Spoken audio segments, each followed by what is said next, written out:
بسم الله الرحمن الرحیم. ګرانو هیوادوالو، سلامونه او نیکې هیلې مې ومنئ. نن غواړم چې د چاغي او له هغه سره په څنګ کې د وزن کمولو په اړه خپل معلومات له تاسو سره شریک کړم. لومړی موږ په طب کې اصلا چاغي څه شي ته وایو او په څه شکل یې اندازه کوو.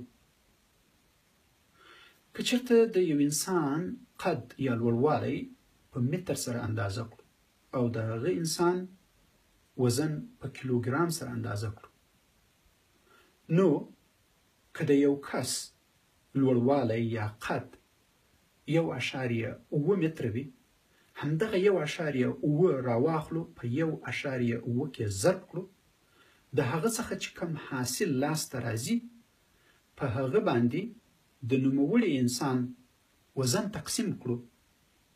له دې څخه چې کوم حاصل لاسته راځي دې ته موږ په طب کې BMI یا Body Mass Index وایو. تاسو چې دا ویډیو ګورئ کولی شئ چې همدا اوس یې وګورئ چې ستاسې BMI څومره ده. د طب له نظره BMI د یو انسان باید د 20 او 25 په منځ کې وي. د 25 څخه چې زیاتیږي په هغه صورت کې موږ وایو چې دا انسان چاغ ده.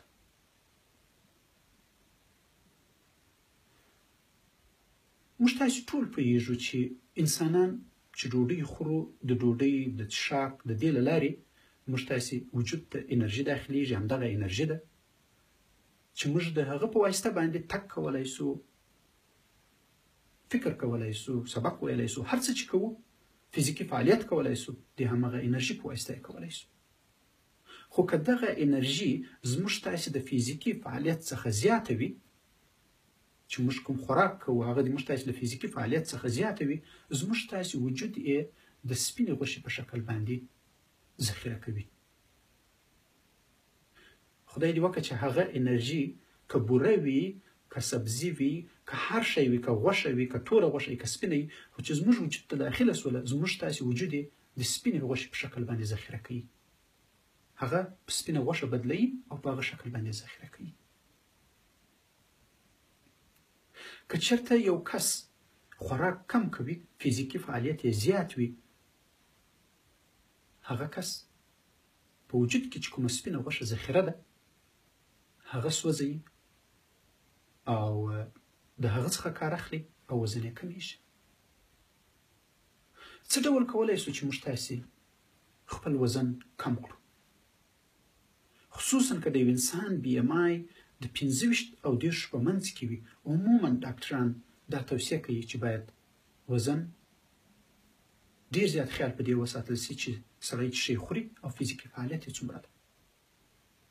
هغه غذاګانې باید انتخاب کړو چې هغه ډیرې غني نه وي، مثلا میوه، مثلا سلاته، مثلا مخکې له دې څخه چې ډوډۍ خوري څوک سلاته وخوري، یو سیب وخوري، یو څه اوبه وڅښي، تر څو معده یې تر یو حده پورې ډکه شي. او له هغه نه وروسته که تر یو حده په کم اندازه سره غني ډوډۍ وخوري هم، مثلا غوښه چا پخ کړي یا په اصطلاح باندې بل هر څه چې سبزي، بل نور شی چې په غوړو کې پاخه سوي یا خواږه شیانې ویې خوري، هغه بیا په کم اندازه باندې وخوړلی سي، ځکه موړ وي. یو انتخاب د ډوډۍ باید وکړو، هغه ډوډۍ انتخاب کړو، هغه شی انتخاب کړو چې په هغې کې انرژي کموي. او دوهمه خبره دا ده چې خپل فزیکي فعالیت زیات کړو او نسبتا کم ډوډۍ وخورو. فزیکي فعالیت په دې معنا نه چې یوازې صرف سړی جیم ته ولاړ سي او یا منډې وکړي، هر سهار ډېرې زیاتې منډې وکړي. له هغه سره په څنګ کې تر دوکانه پورې څوک ځي، تر کاره پورې ځي، تر هغه ځایه پورې په اصطلاح باندې په پښو باندې ولاړ سي، تر یو نورې بلې مسافې پورې ځي، په بایسکل باندې وګرځي او له هغه سره په څنګ کې په منظم شکل باندې یوه لوبه وکړي او یا منډه وکړي. او همداسې کوم زما په شان باندې خپل دفتر چېرته په 6م منزل کې په ځای د دې چې څوک لفټ استعمالوي، په زینو باندې ولاړ سي او راسي، راکښته سي. په همدغو وړو وړو شیانو باندې چې په ژوند کې سړی تغییر پکې راولي، تر ډېره حده پورې د خلکو وزنونه ورسره راکمیږي. او که چېرته په دقیق شکل باندې څوک غواړي چې په څه شکل باندې که سړی تیزه منډه وکړي په کومه اندازه باندې وزن راکمولی سي، نو که وغواړي چې انسان خپل وزن یعنی خپل سپینه غوښه د 1 کیلو په اندازه باندې راکم کړي یا د خپل وزن د 1 کیلو په اندازه باندې راکم کړي، د هغه لپاره هره ورځ باید 1 ساعت تیزه منډه د 1 هفتې لپاره وکړل شي. نو مخکې له دې نه چې موږ کوم خواړه اخلو او یا استعمالوو، دې ته باید فکر وکړو چې په هغه کوم شکل باندې موږ بیرته مصرفوو. آیا موږ دومره فزیکي فعالیت لرو که نه لرو؟ باید زیات یې کړو. یو کس چې بالکل هیڅ فزیکي فعالیت نه لري، هیڅ منډه نه کوي یا په اصطلاح باندې کوم نور کار نه کوي او یا کار یې داسې کار ټوله ورځ په چوکۍ ناست دی د کمپیوټر شاته، په هغه صورتو کې د هغه کس مصرف د انرژي یا د خوراک باید هغه کس ته ډیر کم وي چې هغه کار ته هم په بایسکل باندې ځي او یا شاقه کار کوي، په مځکه کې کار کوي یا بل شی کوي. وجه دا ده چې هغه ډیره انرژي مصرفوي. په یو عادي چاکلیټ کې تقریبا د 4 څخه تر 5 سیبانو یا منو انرژي پرته ده. په ځای د دې باندې چې څوک دا انتخابوي، باید یو سیب انتخاب کړي چې تقریبا د هغه 25% انرژي لري او له هغه سره په څنګ کې معده هم ورباندې ډکیږي او ډیر زیات نور مهم شیان لکه ویټامینونه او منرالونه هم لري. یو خو د عاداتو بدلول دي، د فزیکي فعالیت زیاتول دي چې انسان ورباندې وزن کمولی شي. خو که چېرته د یو کس BMI تر 10 پورې ورسیږي، سره له دې ټولو شیانو د هغو کسانو وزن نه راکمیږي یا د شکرې په ناروغي باندې اخته وي، هغو کسانو ته موږ دوا ورکوو تر څو پورې وزن راټیټ شي. له هغو ټولو دواګانو څخه دغه 2 دواوې تقریبا په طب کې تر یو حده پورې اوس مروجې دي او جانبي عوارض یې یو څه کم دي. هغه د اورلسټاټ په نامه باندې یادیږي چې د کوم وخت چې څوک وخوري، هغه کوم غوړ مواد چې دي هغه نه پرېږدي چې وجود ته جذب شي. په دې وجه باندې د خلکو وزن راکمیږي. او دغه دوا چې د اورلسټاټ ده تقریبا په غربي نړۍ کې ټول په فارمسي کې بغیر د دې څخه چې څوک نسخه ولري یا یې ونه لري، په اصطلاح خلک یې کولی شي چې واخلي. خو زما توصیه به عموما دا وي چې څه وخت BMI د خلکو د 10 څخه اوچت وي یا د 10 په اندازه باندې وي، ډېرې منډې ترړې کړي وي، وزن یې نه کمیږي او له هغه سره په څنګ کې هغه څوک چې په شکرې په ناروغي باندې اخته وي د دې دوا څخه استفاده وکړي. لورکاسرین په نامه باندې یو بله دوا ده چې هغه اشتها کموي. په دې تیرو 3 کلو کې راوتلې ده. خلک ورنه استفاده کولی شي، خو عموما په نسخه باندې ډاکټر باید ولیکي. که چېرته د دې ټولو شیانو باوجود د یو انسان وزن ډېر زیات وي او یا تقریبا BMI یې د 40 په اندازه باندې، په هغه صورت کې د اکثریت ډاکټران دا توصیه کوي چې باید د جراحي له لارې معده کمه کړل شي تر څو هغه زر موړ شي او ډېره زیاته ډوډۍ ونه خوړلی شي. هغه کومې جراحیانې دي چې یا عملیاتونه دي چې په اوسني عصر کې یعنی د اوسني حالت کې تر یو حده پورې عام دي او په اصطلاح باندې د خلکو وزن ورسره راکمیږي. او دا اصلا دغه جراحي چې دي د دې دپاره کول کیږي چې تر څو معده کمه کړي او سړی زر موړ شي او له هغه سره په څنګ کې په ځینو وختو کې هغه یو شکل جراحي سي ده، هغه کلمې هم تر یو حده پورې بایپاس کوي تر څو پورې غذا وجود ته جذب نشي. د مثال په ډول باندې که څه هم دا اسې یو ماډل معده ده، طبعا د انسان معده چې ده هغه ډېره غټه ده. که د معدې دغه برخه له مرۍ سره شنتې ده او د معدې دا برخه د کولمو سره شنتې ده.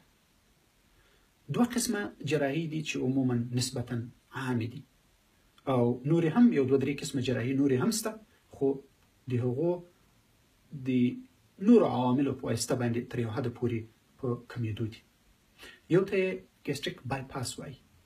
که دا د معدې دغه برخه دا سربیرنه برخه چې د مرۍ سره شنتې ده، دا په دې ځای کې د معدې څخه جلا کوي. د کولمو یوه برخه له دې ځای څخه راخي او مستقیما یې د معدې له دې ځای سره لګوي. په دې صورت باندې یو خو معده ډېره کوچنۍ ده، ډېر کوچنی خالي یو پایپ واقع ده مستقیما له کولمو سره شنتې ده، سړی مړیږي ډېر زر. او دویمه خبره دا ده چې دغه معده او له هغه سره چې ځینې کولمې دي په دې ځای کې هغه یې ټولې بایپاس کړي دي، نو په دې وجه باندې کوم خواړه چې دي هغه هم په صحیح شکل باندې نه جذبیږي. نو په دې صورت ناروغ کولی شي چې خپل وزن له لاسه ورکړي. له هغه سره په څنګ کې بله کومه جراحي چې ده هغه تر یو حده پورې په اصطلاح باندې ډیره زیاته اوس په مروج کېدو ده یا دغه ته را روانه ده، اکثره جراحان یې کوي.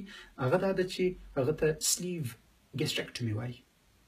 هغه معده په خپل حالت باندې پرېږدي، معده او کولمې یو بل ځای نه سره جلا کوي. هغه په دې شکل کوي چې معده په دې ځای کې د دې ځای څخه د کولمو په برابر او په اندازه باندې چې د کوم غټ ځای د معدې ده هغه سټیپل کوي او ځینې راجلا کوي. صرف معده ټوله د یو پایپ په شکل باندې پاتې کیږي د کولمو په اندازه باندې. نو په هغه صورت کې ناروغ چې کله ډوډۍ خوري، هغه کس چې کوم وخت ډوډۍ خوري هغه ډوډۍ زر مړیږي، ځکه هغه کوم د معدې ذخیره چې ده هغه له منځه تللې ده. نو په دې صورت باندې هغه ناروغ چې کوم ده هغه خپل وزن له لاسه ورکوي. له دغو دوو جراحیو څخه مخکې یو بله جراحي هم یو څه عام وه، شاید اوس هم په ځینو هېوادو کې ځینې خلک وکړي، هغه ته بیا ګیسټریک بانډینګ وایو. هغه دا ده چې د یو خاص باند موجودیت درلود چې د معدې شاوخوا به یې واچوو او هغه به بیا په اصطلاح باندې راتنګ کړو تر څو پورې معده راکوچنۍ سي او سړی ډېر زر موړ سي، ډېره غذا ونه خوري. دغه باند به یې کولی سوای هغه باندې یو پورټ لري تر جلد پورې، تر جلد را لاندې ورته ایښی، دغه باند چې د ټایټولی هم سي او یو څه ازادولی هم سي او په دغه شکل باندې خلک خپل وزن له لاسه ورکوي او مړیږي ډېر زر، ډوډۍ زیاته نشي خوړلی. یو بل شکل یو څه اسانه ده او تر دې ډېر زیات مؤثر نه ده، یعنی مؤثریت یې نسبتا کم ده. هغه دا ده چې د معدې دننې د انډوسکوپ له لارې د معدې دننې یو کوچنی بلون لکه د پوکاڼې په شکل باندې اچي او هغه له مخصوصو اوبو څخه ډکوي تر څو معده همیشه ډکه وي او خلک چې د غذا کمه خوري. خو هغه باید په 6 میاشتې کې بیرته د معدې څخه وایستل سي. هغه اوبه جن را کشیږي او هغه پوکاڼه چې د دې باندې جن را ایستل کیږي تر څو نور زیان ونه رسوي یا ونه چوي دننه. نو په دغو اشکالو باندې خلک کولی سي چې خپل وزن له لاسه ورکړي او په اصطلاح له مختلفو ناروغیو څخه ځانونه بچ کړي، هغه ناروغۍ چې د زیات وزن په واسطه باندې منځته راځي. خدای دې وکړي چې دغه ویډیو او دا معلومات تاسو ته ګټور وي. نور مو په خدای سپارم.